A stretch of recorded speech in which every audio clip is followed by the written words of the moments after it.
He looked me in the eye and said it as plainly as a man might say the weather was fair. "Ma'am," the bank manager whispered, tapping the computer screen, "your name isn't on any of the accounts anymore. Everything now belongs to a Miss Claudia Hargrove. That's your daughter, right?" I stood there, clutching the little leather purse my late husband gifted me on our 50th anniversary. I blinked. Once. Twice. But the screen didn't change. My hands trembled, and my breath caught somewhere between my chest and my throat. It felt like the floor had cracked open beneath me, and the very life I had built, all 85 years of it, was being swept away by a flood I never saw coming. Claudia. My only child. My blonde-haired baby girl who used to twirl around in my heels and call me Mommy Queen. She had stolen everything from me. And she hadn't done it with a gun or brute force. No. She'd done it with a soft smile, a perfectly pressed pantsuit, and a lying pen that signed her name where mine was supposed to be. That was the day I realized I had been outplayed by my own flesh and blood. And the worst part? She didn't even deny it. She looked me in the eye and said, "You're old, Mom. You don't need all that stuff anymore." But how did we get to this? How did my own daughter convince a lawyer to rip everything, our house, our land, the inheritance from her father, right out from under me? Let me take you back to the beginning. My name is Patricia N. Hargrove. I'm an 85-year-old retired doctor, used to work at Johns Hopkins Hospital in Maryland. Blonde, still got most of my hair, thank the good Lord. I may not be as fast on my feet as I once was, but I remember everything. Every patient, every late-night emergency surgery, every life I tried to save. I loved my job, but I loved my family more. My husband, Gerald, passed away 7 years ago. Heart attack. Sudden. We'd been married 58 years. He was the only man I ever kissed. He built our home in upstate New York with his own 2 hands.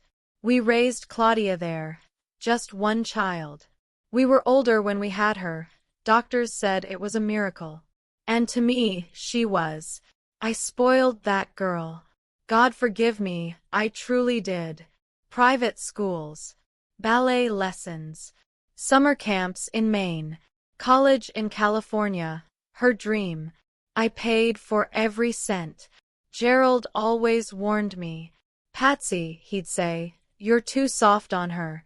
One day, she might take that softness and use it to cut you." But I never listened. I couldn't. That was my baby. After Gerald died, Claudia moved back. She said she didn't want me to be alone. I thought, finally, my daughter's coming home. At first, it was nice. She cooked dinners, sat on the porch with me, asked me to teach her my famous banana pudding recipe. But slowly, things shifted. She started taking my calls at the bank. Said it was easier for her to manage things online. She made friends with our family lawyer, Mr. Reynolds, who, mind you, has known Claudia since she was in braces. I trusted him like a brother. Then came the small papers. "Just sign this, Mom. It's for insurance. Sign this one. It makes it easier to access your prescriptions. This one's about utilities, Mom. Don't worry." I signed. Of course I signed. Why would I question my own daughter? But now I know, every single piece of paper I signed brought me one step closer to being erased. 2 weeks before that visit to the bank, I got a letter from the county. Said property taxes were overdue on a small cottage I owned, left to me by my Aunt Merrill. That was odd. Claudia handled that. I asked her about it. She brushed it off. "It's a clerical thing, Mom. Don't worry." Then, a week later, the power went out in the main house. Then my credit card bounced at the pharmacy. And when I finally marched into that bank to see what was going on, I saw the truth blinking on the screen like it was nothing. Everything was hers. Every account, every deed, every bond Gerald and I had saved for retirement.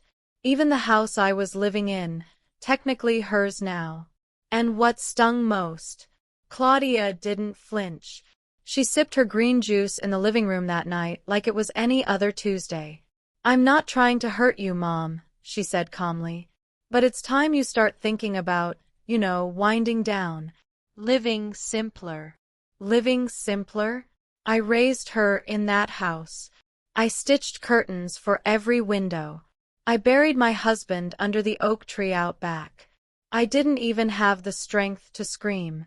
I just sat there, looking at the girl I once carried through blizzards, who cried when her goldfish died, who held my hand at her high school graduation. And I realized I didn't know her at all. But I do now. That night, I opened the safe behind the grandfather clock, Gerald's old hiding place. There was a dusty envelope I hadn't touched in years.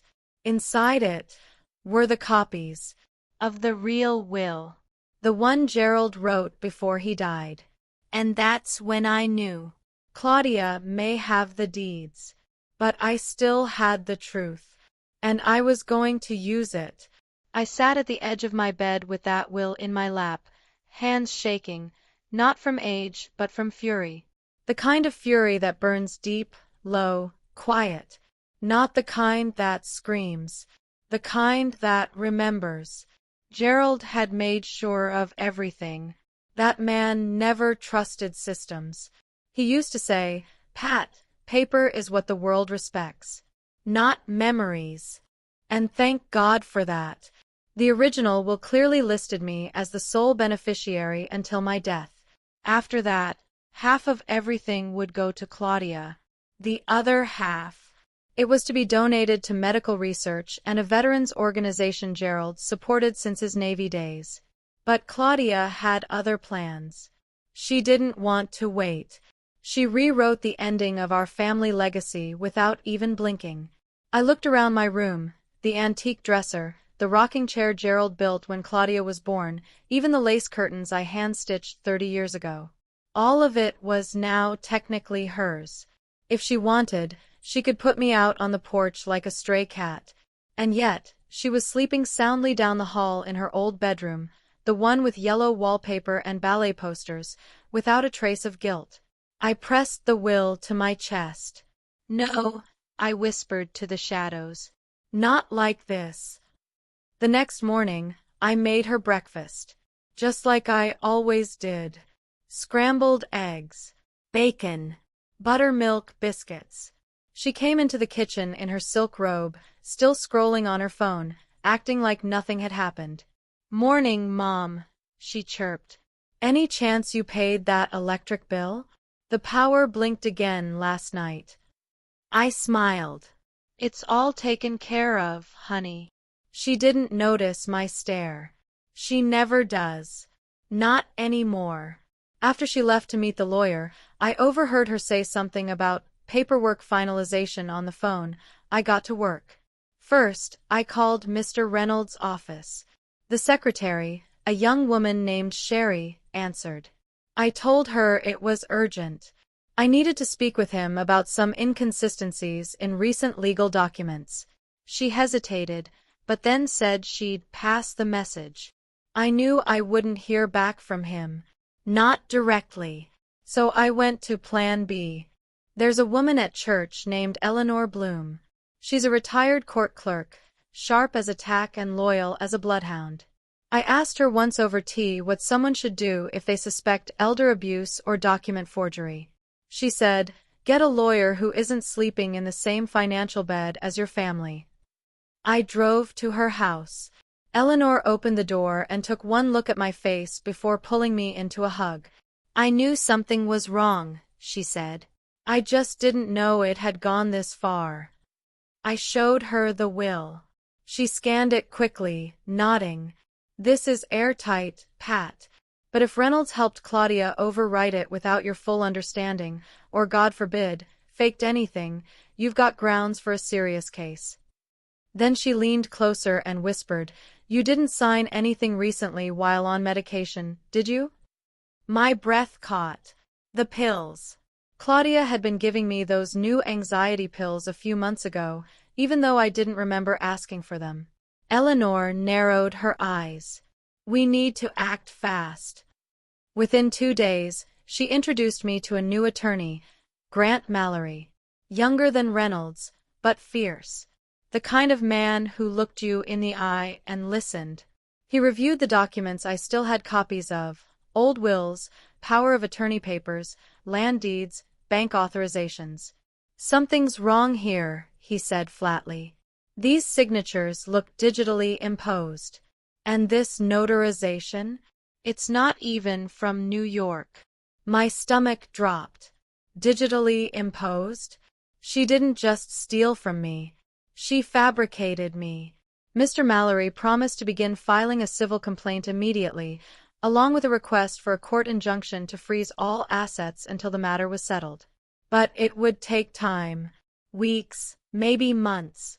And in the meantime, I had to pretend like nothing had changed. So I went home, made dinner, smiled at Claudia when she asked how my day was. And I waited. Until the night I heard voices in the hallway. It was past midnight. I crept out of bed and opened the door a crack. She was standing at the bottom of the staircase with Mr. Reynolds. She still thinks she's in control, Claudia whispered, laughing softly. The house is already mine. The bank accounts too. Once I sell off the land, we're moving to the city. Reynolds chuckled. You're cold, Claudia. She shrugged. She'll be dead soon anyway. Dead. They thought I wouldn't hear. They thought I was already fading. But what they didn't know, I had recorded every word on my phone. And I wasn't just going to fight. I was going to burn their little scheme to the ground. I didn't sleep that night.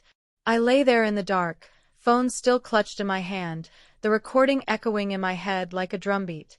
She'll be dead soon anyway. I kept hearing Claudia's voice, so casual, so cold, like she was talking about a piece of furniture that needed throwing out. My own daughter. The child I raised with every ounce of love in my bones. The same girl I once sat beside in the hospital for 3 nights straight when she had pneumonia at 9. The same girl who used to call me her hero in Mother's Day cards. Now, she was plotting to sell off everything I had ever worked for and toss me aside like garbage. But they made one mistake. They thought I was already done for. That morning, I packed a small bag with just enough clothes for a few days. I put the original will, my phone, and all the copies of the documents into a secure zip pouch and slipped it into the bottom. Then I made tea. Like always. Claudia came down the stairs in yoga pants and a smug smile. Morning, Mom, she said, pouring oat milk into her cereal like nothing was wrong in the world. I stared at her for a moment. I had memorized her face, every freckle, every lash. I wondered if her heart ever felt heavy. If betrayal weighed on her chest the way it was crushing mine. You know, I said gently, I've been thinking of visiting Cousin Ruby in Albany for a bit. Just to get some air. She paused, spoon midair. You're leaving. Just for a few days. I won't be gone long. Her eyes flickered with something. Panic. Worry. Calculation. Well, she finally said, make sure you take your meds. I smiled. Of course. She didn't need to know that I stopped taking those pills 2 weeks ago. They made me dizzy, cloudy, like I was living behind foggy glass. I suspected then what I now knew for sure. Claudia had been drugging me. Not to help me, but to silence me. By noon, I was gone. I didn't go to Albany. I went straight to Eleanor's house. We'd arranged everything. She opened the door and whisked me in like I was some secret agent. You okay? She asked, helping me with my bag. I nodded, but my voice cracked. No. But I will be. Mr. Mallory met us that evening. He looked younger than usual, restless, alert, like he was sensing just how deep this betrayal went. I filed the injunction, he told me. Judge will hear it next week. But I need you to stay somewhere safe until then. If Claudia senses anything, she may try to force your hand, or worse." I swallowed hard. "You heard the recording?" He nodded solemnly. "That wasn't just manipulation. That was intent. Intent to harm my own daughter." The next few days were surreal. I stayed in Eleanor's spare room. Floral wallpaper, knitted blankets, the smell of cinnamon potpourri. It reminded me of simpler days. Safe days. But inside, I was a storm. I kept thinking, where did I go wrong? When did she stop loving me? Or had she ever truly loved me at all? Eleanor insisted we keep up the appearance that I was on vacation. Claudia sent 2 texts, both fake cheerful. "Hope you're having fun with Ruby. House is quiet without you." Don't worry about anything here. I'm taking care of it all." Smiley face. Taking care of it. She meant finishing the theft. Mr. Mallory worked fast. He brought in a digital forensic expert who examined the forged documents Claudia and Reynolds had submitted. The expert confirmed my suspicions. Several signatures were copied from old scanned forms. One signature, even worse, had been lifted directly from a hospital release form dated 10 years ago. That was all Mr. Mallory needed. By Friday, he filed a motion to freeze every asset listed in my and Gerald's names, including the house, the accounts, and the land deeds. But then, something unexpected happened. On Saturday afternoon, while Eleanor was out getting groceries, I got a knock on the door. I wasn't expecting anyone. I peeked through the curtains, and my heart stopped. It was Claudia. She was standing on the porch, holding a pie tin and wearing that familiar smile, the one she always used when she wanted something. "Hi, Mom," she called sweetly. "Thought I'd surprise you. Ruby told me you might be staying here." I didn't open the door. I stood back, keeping quiet. She knocked again. "Mom? Are you okay? Why aren't you answering?" My phone buzzed a second later. Her voice a bit sharper now. "I know you're in there. We need to talk." She pounded on the door this time. Louder, faster. "Open the door, Mother." I held my breath, praying she'd walk away. And then she said something that turned my blood to ice. "If you go to court, you're going to regret it. I swear. You think this is about money? This is about control. You lost it, and it's time you knew your place." I hit record on my phone again. That voice, no longer sugary, no longer hiding behind masks. That was the real Claudia. And I had proof now. Eleanor returned 10 minutes later, found me shaking behind the door. When I played the recording for her, she just nodded. "She's done, Pat. We'll let the judge hear that. And when we do, we'll take back everything." But I wasn't ready yet. Not until I knew exactly how deep the knife went. That night, I made a choice. I wasn't just going to fight her in court. I was going back to the house. To find the rest of what she stole. To see how far she had gone. To look my daughter in the face one last time. And let her know I wasn't the fool she thought I was. I waited until Monday. By then, Claudia had stopped texting. No emojis. No "hope you're having fun" lies. Just silence. That was her way. Pull close, then withdraw. Love you, then leave you. It was always hard to admit that about my own child. But sometimes silence tells you everything you need to know.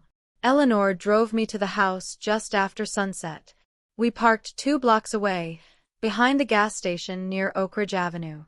I wore an old hoodie and sneakers, borrowed from Eleanor's attic closet. I looked like a little ghost of myself in the window's reflection. "Are you sure about this?" Eleanor asked. "I'm not breaking in," I told her. "I still have the spare key. And it's my name on the title, at least until the hearing." She gave me a long look. Be careful. Call me the second you're done. The street was quiet. I walked slowly, like any other old woman heading home after a long evening stroll. My breath caught as I stepped onto the porch, the same one Gerald built with his hands when Claudia was just a toddler. I unlocked the door. The house smelled different. Sterile. No cinnamon. No warmth. The photos on the hallway wall had been rearranged. My picture with Gerald at our 50th anniversary dinner? Gone. Replaced by a massive abstract canvas that looked like someone had spilled paint in a rage. She'd already started erasing me. I walked quietly, flipping on no lights. The upstairs hallway creaked just like it used to, and I paused outside Claudia's old bedroom. It wasn't a bedroom anymore. It was an office. 3 filing cabinets lined the back wall. A sleek metal desk stood in the center, next to a printer and a laptop glowing in sleep mode. I closed the door gently behind me and sat down at her desk. I opened the drawers. What I found nearly made me scream. Folder after folder labeled Property, Beneficiary Changes, Bank Signature Updates, Reynolds, Confidential, Mother, Documents. She had kept everything, including scans of my driver's license, and my signature traced on thin parchment paper. Evidence. Plain and simple. I opened her laptop. No password. Inside her email was a thread between her and Mr. Reynolds. The latest message chilled me. From Claudia Hargrove to r.reynolds@lawfirmney.com. Subject. Final draft. We're close. After this, she won't have any footing left. If she causes trouble, we'll just call adult services and have her declared unfit. I have the pills.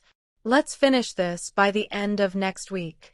They were going to have me declared mentally unfit, institutionalized, drugged, erased. I copied the emails, the documents, and the folder scans onto a flash drive Eleanor had given me. Labeled knitting projects, a perfect disguise. Then I heard the car. The garage door creaked open. I froze. Claudia wasn't supposed to be home. Not until morning. I stuffed everything back and clicked the flash drive into my pocket. Downstairs, I heard her heels. Click, click, click. I shut the office door quietly and backed toward the hallway. Then, Mom. Her voice. Sharp. Confused. Then angry. I know you're here. I didn't answer. I crept to the back stairs, the servant stairs we never used anymore, the ones that led down past the old pantry and out through the basement door. Halfway down, I slipped. My knee hit the rail. A loud crack. I gasped in pain, but bit it back. Then she called out again. I saw your scarf on the porch. You think you can sneak in here behind my back? She was coming up. I hobbled down faster, gripping the railing like a lifeline. I made it to the bottom just as I heard her steps pounding above. The basement door opened with a groan. I bolted. Out into the cold, limping down the alley behind the fence. She shouted something from the porch, but I didn't stop to hear it. Eleanor's headlights were already on by the curb. I threw the door open and collapsed inside. What happened? She gasped, looking at my bloody knee. I got it, I said breathlessly. I got everything. Eleanor helped me bandage my leg, and we called Mr. Mallory the next morning. When I handed him the flash drive, he stared at it like it was gold. This, he said, will bury them both. That afternoon, he filed for an emergency court hearing, based on attempted fraud, elder abuse, forged legal documents, and illegal financial manipulation. But Claudia hadn't given up. That evening, just after dinner, we got a visit. A man in a black coat, clipboard in hand, claiming to be from the Department of Adult Services. He said he was there to perform a wellness check on me, due to an anonymous report that I was confused, unstable, and possibly endangering myself. Eleanor handled him with grace, showing him my ID, my recent court filings, and my attorney's number. When he left, I sat down on the couch and whispered, "She's trying to have me taken." Eleanor nodded. "Let her try. She's already made one fatal mistake." "What's that?" "She underestimated a mother who remembers everything." But I wasn't going to wait for court. I had one last stop to make. One more person I hadn't seen in years. Gerald's old army buddy, Thomas Yates, retired federal investigator. He owed Gerald his life, and I was about to ask him to return the favor. Thomas Yates hadn't changed much since the last time I saw him. Maybe a few more wrinkles, a slower step, but that same fierce fire in his eyes. Gerald used to call him the wolf in a suit, and now I understood why. He opened the door to his quiet bungalow in Albany, looked me over once, and said, "Come on in, Patricia. I've been expecting you." Eleanor had called ahead. She didn't say much, just that I was in trouble and needed someone who could dig deeper than a lawyer ever could. Thomas didn't waste time. Once I showed him the flash drive, the court papers, and played Claudia's voice on those recordings, he nodded slowly. "You've got a snake in your garden," he said. "And a greedy one at that." We sat at his old kitchen table. His wife, Myrtle, brought us strong coffee and almond cookies. I hadn't eaten all day, but my stomach churned too much to taste anything. "She's not just trying to take your money," Thomas continued. "She's rewriting your life. If the courts weren't involved yet, I'd say you were days from being locked in a nursing home under false diagnosis. That's not just theft. That's a takedown." He pulled out his laptop. "Now let's find out how far she's gone." Within an hour, Thomas had traced at least 3 suspicious transactions, one to a private brokerage in Claudia's name, another to a shell company registered in Delaware under an alias, Claire Roberts. But it was the third one that turned my skin to ice. A wire transfer. To the Caymans. $680,000. Money that Gerald and I had saved over a lifetime, transferred quietly out of the country. "Reynolds is smart," Thomas said. "But Claudia, she's cocky. She left trails." Then he leaned back and added, "Let me guess, your home's been refinanced, hasn't it?" I nodded. "I kept getting letters, but Claudia said they were mistakes." He clicked through a few more files. "That refinance was a second mortgage, taken out in your name, with forged signatures." He looked me dead in the eye. "She's banking on you dying before any of this gets uncovered." And suddenly, I couldn't breathe. I wasn't just a victim. I was a target. Thomas printed every piece of evidence and filed them in a blue folder marked Federal, Urgent. Then he said something I'll never forget. "Patricia, you're not weak. You're the mother of a soldier. And right now, you're at war." He picked up the phone and made 2 calls. One to a contact at the FBI Financial Crimes Division. The second to a judge he knew in New York City. By the next morning, we had a subpoena. But I knew we couldn't wait for the hearing. Because Claudia, she was already making her next move. Back at Eleanor's, I found a letter slipped under the door. No stamp. No envelope. Just folded paper. Inside, it read, "If you show up in court, Mom, I swear, everyone will know your secrets. You think you're innocent? You're not. Remember what happened the night Dad died? You want that dragged into the open? Walk away now, or you'll regret it." It wasn't just a threat. It was a warning. She was bluffing, I hoped. Gerald had died peacefully in his sleep. He had heart issues. The coroner confirmed it. But still, the way she worded it, like she knew something, or was willing to make something up that would bury me. Eleanor paced the kitchen while I read it again and again. She's cornered Pat. That's why she's lashing out. She's threatening to ruin me. No, Eleanor said. She's trying to scare you. That's what cowards do. But that night, I couldn't sleep. Instead, I lay in bed thinking about that last evening Gerald and I had shared. He'd been quiet, tired. We drank sweet tea on the porch, and he told me, softly, that he'd rewritten the will again, just in case. I don't trust Claudia the way you do, he had whispered. Promise me, Pat, if anything ever happens to me, don't just grieve. Protect what we built. I had promised, and I had failed, until now. The next morning, we drove back to the city. Mr. Mallory met us at the courthouse. We submitted everything, Thomas's evidence, the voice recordings, the emails, the fake signatures. The judge set an emergency hearing for 3 days later. 3 days. Claudia had no idea what was coming, but she would soon. That afternoon, she showed up at Eleanor's house again. This time, with someone in a suit. I watched from the window.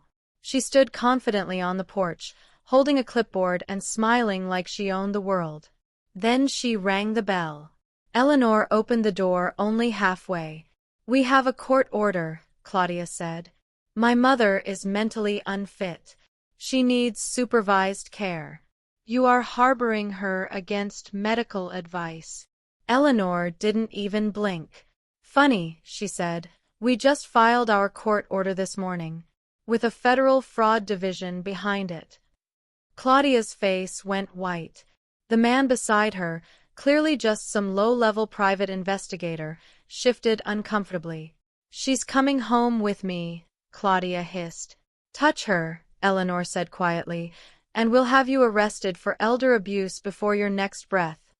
I stepped into view, and for the first time, I saw Claudia's mask slip. Fear. Real, raw fear. You think this is over? She snapped. No, I said. But it's about to be. She turned and stormed off, and I knew what came next would be the final battle. The courtroom was cold. Not in temperature, but in feeling. Sterile. Unforgiving. The kind of room where families fall apart while strangers take notes. I sat at the front, hands folded in my lap, wearing Gerald's favorite navy blue shawl. The same one he gave me for my 60th birthday. I wore it like armor. Mr. Mallory stood beside me, calm, focused, precise. Eleanor sat just behind me, and Thomas was near the back, a quiet shadow, ready to testify. Claudia arrived 15 minutes late. She walked in wearing a cream pantsuit, lips pressed into a smug smile. But behind her eyes, I saw it. Panic. She wasn't expecting this. The courtroom wasn't just filled with attorneys. It was packed with 2 forensic document analysts, a federal investigator from Thomas's call, and a representative from the state's Adult Protection Services, on my side. Judge Meredith Hollings was a steely woman in her 60s with silver hair and sharp eyes. She glanced from Claudia to me and said, "Let's begin." Mr. Mallory wasted no time. He laid it all out, clean, brutal, and undeniable.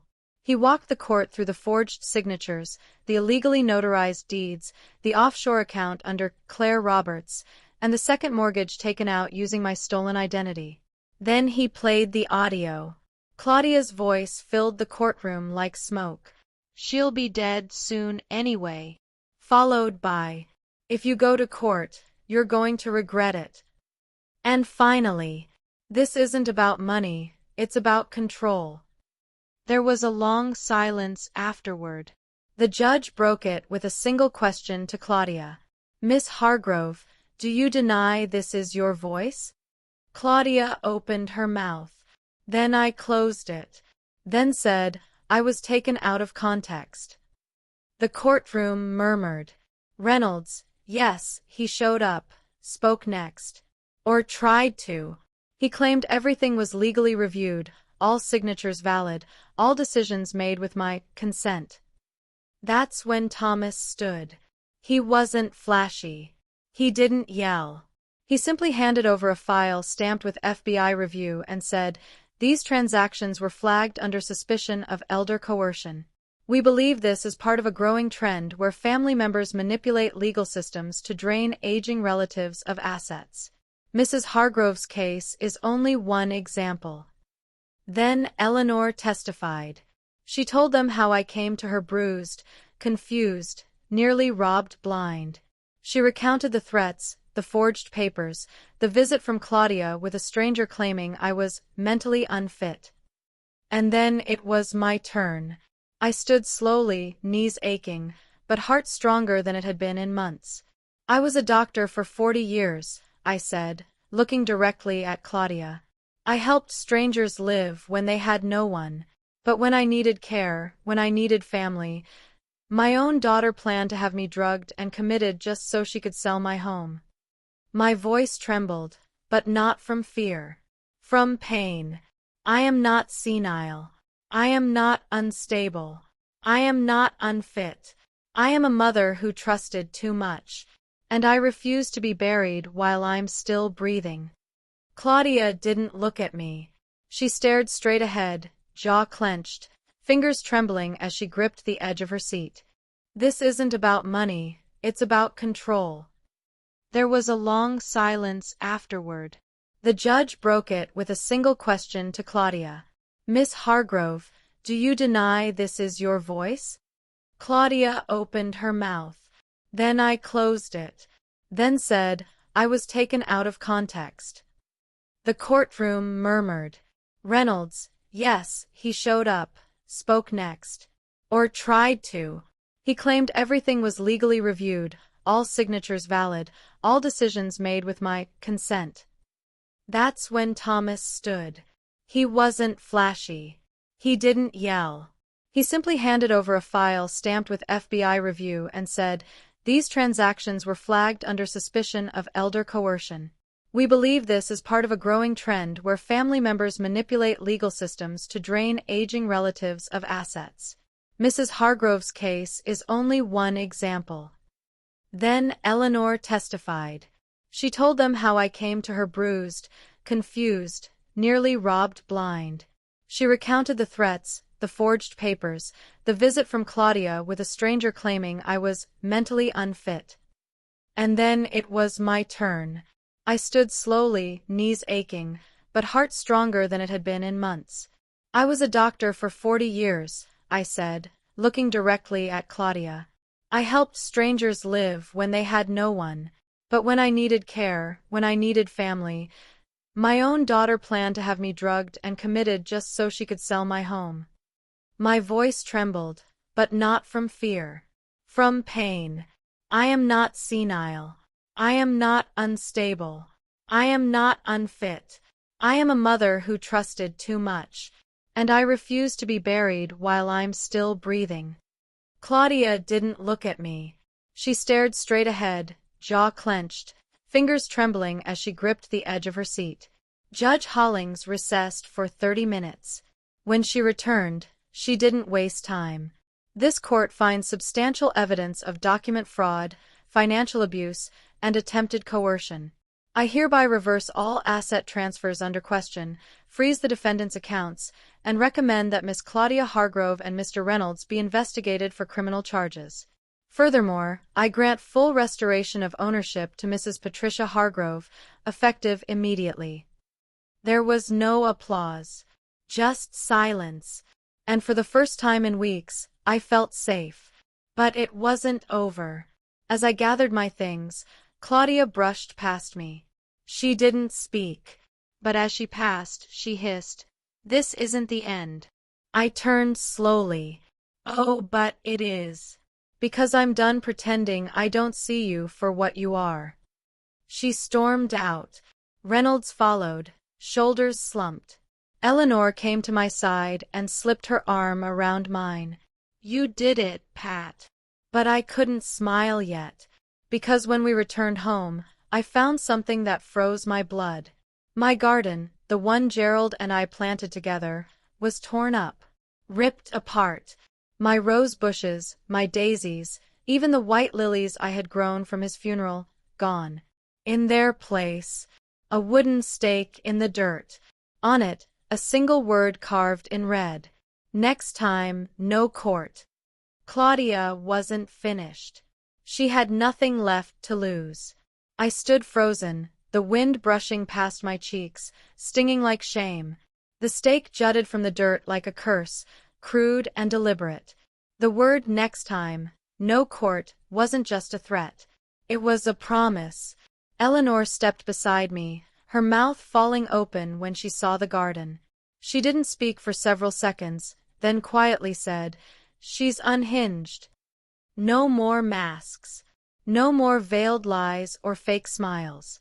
Claudia had turned from manipulative to dangerous. Thomas arrived 20 minutes later. He circled the garden with the precision of a detective, taking photos, bagging the stake in a plastic cover. He looked grim.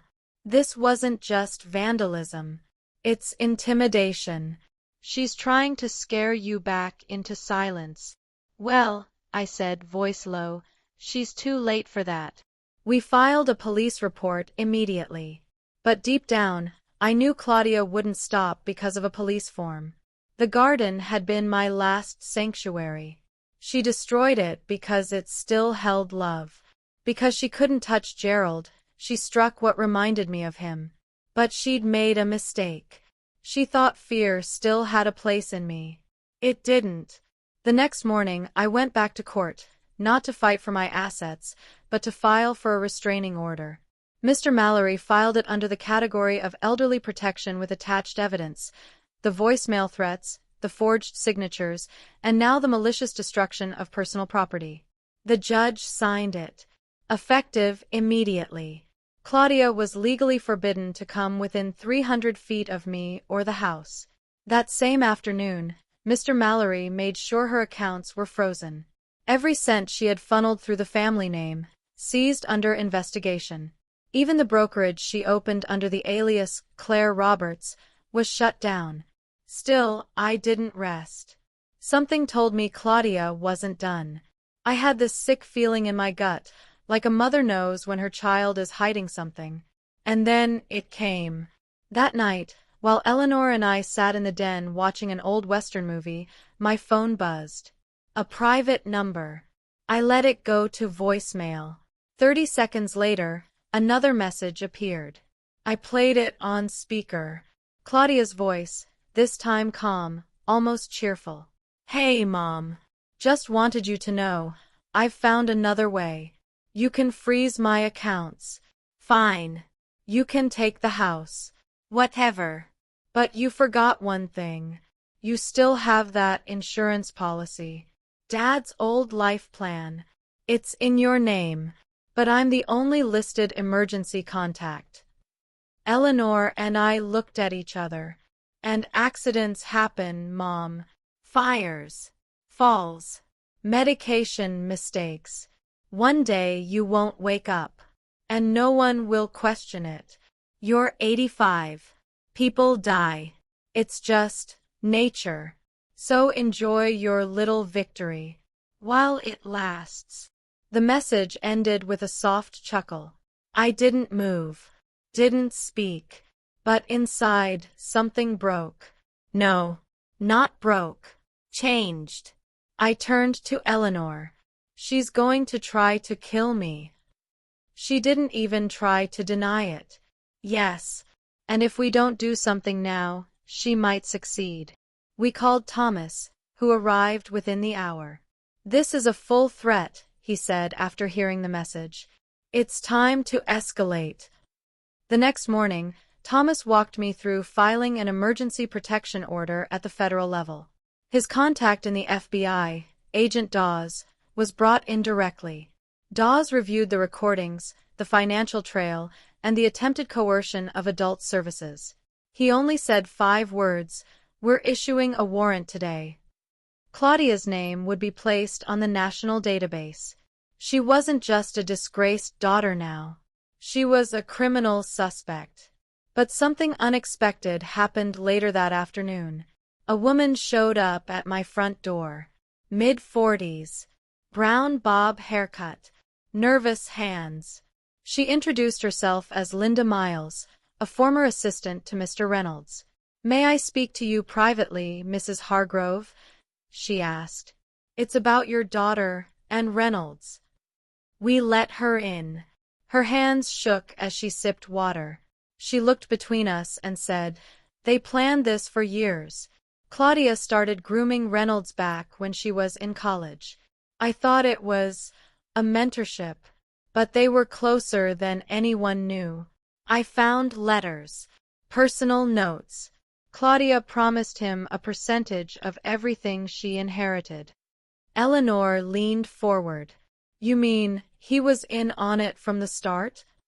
Yes, Linda said, voice low.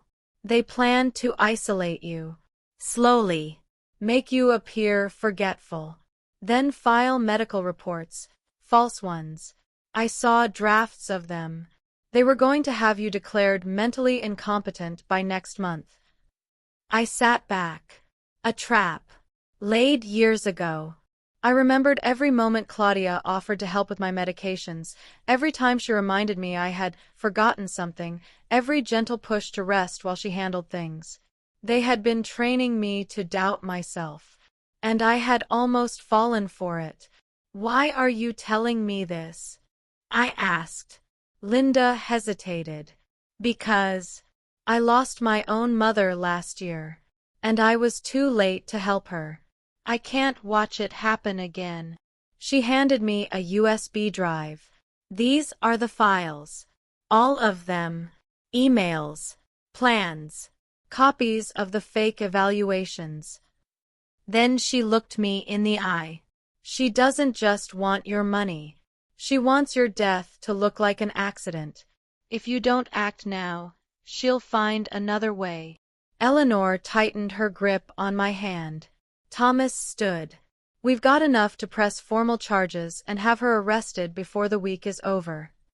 But I shook my head. No. They both stared at me. I want her arrested, yes. But I also want everyone to know what she did. Not just in court. I want her name to rot. I want the world to see what a daughter is capable of when she loses her soul chasing dollars. Thomas slowly nodded. Then we go public. He picked up the phone. And I, Patricia Ann Hargrove, 85, daughter of a coal miner and widow of a war vet, prepared for the next phase of my fight. The courtroom gave me justice. But the world would give me vindication. 3 days later, I stood before a camera crew in a crisp lavender blouse and Gerald's wedding ring still shining on my finger. Behind me, the familiar white pillars of the county courthouse. Beside me, Agent Dawes, Mr. Mallory, Eleanor, and Thomas. And in front of me, the eyes of the nation. Because of this story, it wasn't just mine anymore. It was every mother's story who gave too much, every elder pushed into the shadows by the children they raised, every woman who sacrificed only to be erased. Mrs. Hargrove, the reporter asked gently, can you tell us why you've chosen to go public now? I nodded slowly. My name is Patricia Ann Hargrove. I am 85 years old. I was a doctor for 40 years. I built a life, a home, and a family with my late husband, Gerald. But 6 months ago, my only daughter began stealing everything we built. And when that wasn't enough, she tried to have me declared mentally unfit, so she could sell my house, bury my name, and pocket the money while I disappeared into a care home, or worse. Gasps rippled through the gathered crowd. I continued, my voice steady.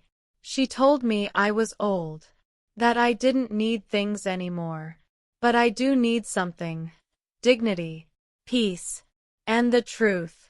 That's why I'm here. Because elder abuse isn't always a slap.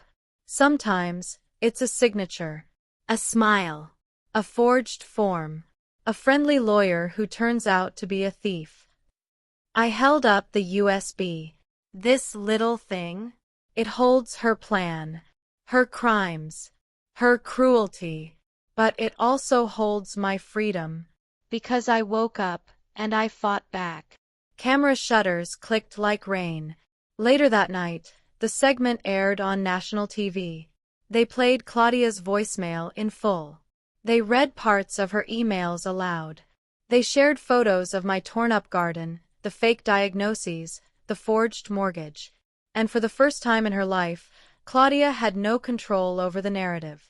That same evening, the sheriff's office released a statement confirming an active investigation into Claudia Hargrove and attorney Raymond Reynolds for elder fraud, financial exploitation, forgery, and attempted medical coercion. Her mugshot hit the news before midnight. Blonde hair wild. Eyes puffy. Smirk gone. She had turned herself in after learning about the arrest warrant, probably hoping for leniency. But this was bigger now. The next morning, I woke to thousands of messages, strangers sending support, other seniors sharing their own horror stories, young people writing, "Thank you for speaking up. My grandma went through this too." One message stood out. "You're not just a survivor, Mrs. Hargrove.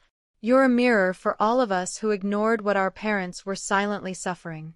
Thank you for waking us up." And then the judge called.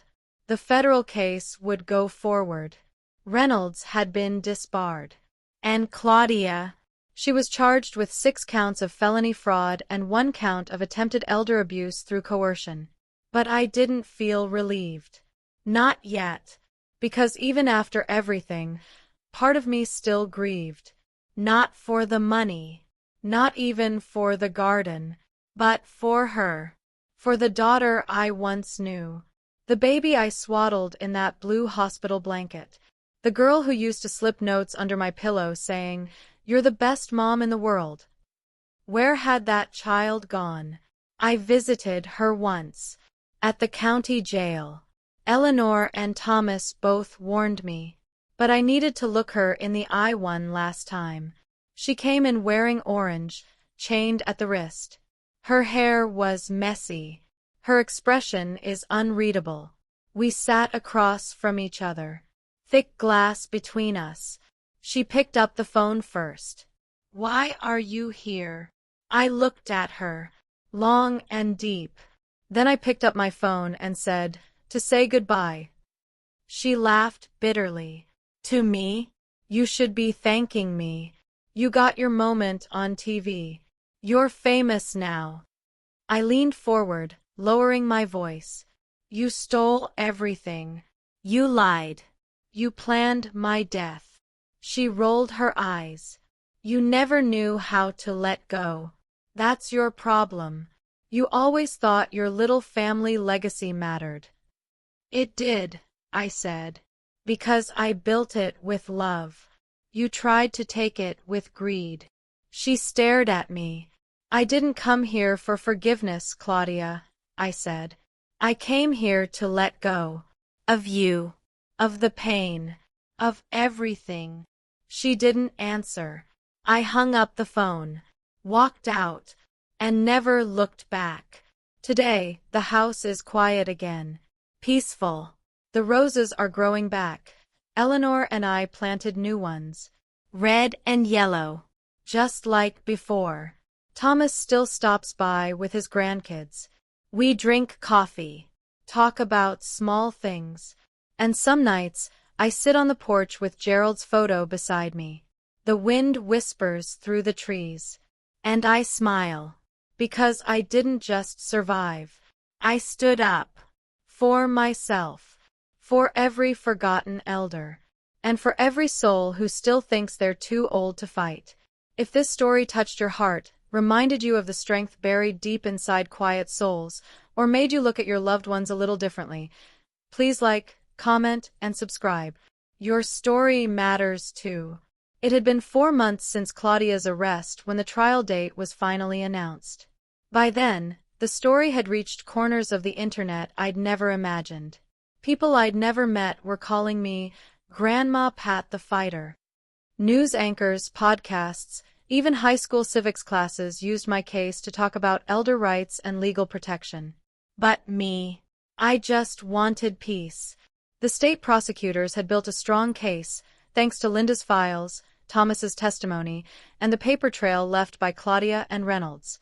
They offered her a deal, 5 years in prison with parole after 2, in exchange for testifying fully against Reynolds. She refused. said she wasn't going to rat out her business partner. So it went to trial. I didn't want to attend every day, but Mr. Mallory encouraged me to show up at least for opening statements. I know you've already won, he said, but this isn't just about court. It's about closure. So I dressed in a pale blue dress, the one I wore to Claudia's college graduation. Funny how something once worn with pride could now be armor in a courtroom. The moment Claudia saw me walk in, she stiffened. Her lawyer tried painting her as overwhelmed. Claimed she was dealing with the emotional strain of caring for an aging parent. But the prosecution had facts. Bank transfers, forgery reports, the threat-filled voicemails, the offshore account, and then came the surprise. Linda testified. She stood in that witness box, voice shaking, hands folded in her lap. She looked right at Claudia and said, "You looked me in the eyes and said your mother would be easier to manage once the paperwork made her disappear." I remember those words exactly. You joked about her being just an old lady in the way. That's when I knew I couldn't be part of it anymore. Claudia sat still as stone. She didn't cry, didn't flinch, but I knew her. She wasn't in control, and that was her biggest fear. Reynolds was arrested midway through the trial. Turns out, he had done similar paperwork for 2 other elderly clients, both of whom gifted their property mysteriously before their deaths. Claudia's house of cards had collapsed. But even as the trial went on, I found myself walking through our neighborhood each morning, stopping at the old bookshop, chatting with Eleanor about what to plant next, sitting in silence sometimes, just to feel present. Because the damage Claudia did wasn't just on paper. It was in my bones, in my heart. She took trust and twisted it. But I was healing, one bloom at a time. On the final day of trial, I was called to deliver a victim impact statement. I hadn't planned what to say. I just walked to the stand, hands steady, and I spoke. I raised Claudia with everything I had. I gave up promotions, sleep, vacations, so she could thrive. I told her stories every night, made her lunch until she was 17, loved her even when she failed. I wanted her to be strong, independent, but I never thought I was raising someone who would weaponize my love. I paused, voice breaking for the first time. Being old doesn't mean we're worthless. It doesn't mean we stop deserving safety, dignity, respect. Some of us loved quietly for 80 years, and we deserve more than betrayal. When I sat down, the courtroom was silent. Then, the judge gave her a sentence. Guilty on all charges. 8 years in state prison without parole. Claudia blinked rapidly. Still no tears. But when they cuffed her, I saw her mouth form one word as she looked back at me. Why? I didn't answer. Because some people don't want the truth. They want power. And when they lose it, they look for someone else to blame. That night, Eleanor baked a pie and brought over a bottle of sparkling cider. We toasted not to victory, but to survival. To second chances, she said. To peace, I added. And just as I took my first sip, the doorbell rang. It was a young woman in her 20s, blonde, nervous smile. "Hi," she said. "I'm Rebecca. I think we might be family."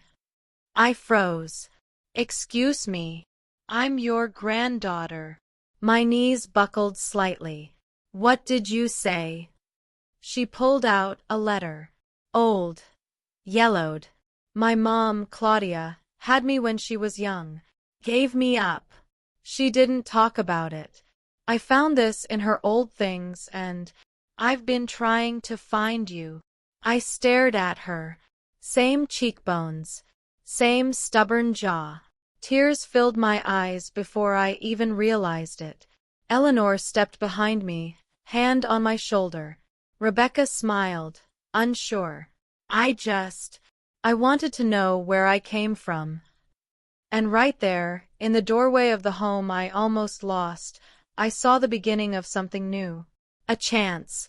A ripple of grace in a long, painful sea of betrayal. And I took it. Come in, baby, I whispered, stepping aside. Let's start again.